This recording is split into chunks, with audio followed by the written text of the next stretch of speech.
Avant. Bé, el primer, heu de tenir en compte que el Facebook de l'Ajuntament és i ha de ser un mitjà d'informació i no de publicitat de l'equip de govern, ha de ser una eina on la gent del poble pugui informar-se, i en relació a això us fem dues peticions. En primer lloc, que no es confonga amb les dades que es donen. Donar dades que mitifiquen les accions dels qui governen sense ser certes o almenys sense estar contrastades no és massa just amb la ciutadania. Dir que més de 2.000 xiquets han passat per l'estiu jove és un poc arriscat. Es convida a treure números per veure quants xiquets i xiquetes d'entre 4 i 14 anys aproximadament, que serà la mitjana d'edat dels que assisteixen, sent benèvols i al nostre poble. I en segon lloc, vos demanem que no es bombardegi amb informació i sobretot que no es bombardegi amb informació repetida i a deshora generant confusió. Com a exemple, un botó.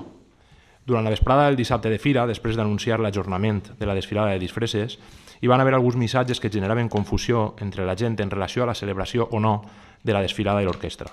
Vosaltres mateixos vau fer un escrit demanant no fer cas a aquests missatges i seguir sols els canals de comunicació de l'Ajuntament, uns canals que van passar el dia plens de notícies repetides d'actes on el govern eren els protagonistes de notícies publicitàries.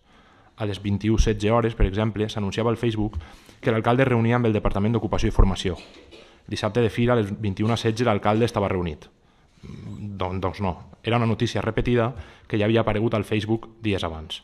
Si la intenció és que la gent no es confonga i es genera confusió amb notícies a deshora, que ocupen el lloc de les notícies que haurien de ser presents a aquesta hora, no ajudem. Però deu ser allò que ara es diu, que ara digueu. Allò que no es diu, no es sap. Per això ho dieu tantes voltes, perquè sàpiga ben sabut. Però tingueu en compte també que allò que es diu malament ni es sap ni es queda. Bombardejar amb informació de forma repetida i a deshora genera confusió i desinformació. Gràcies, Vicent.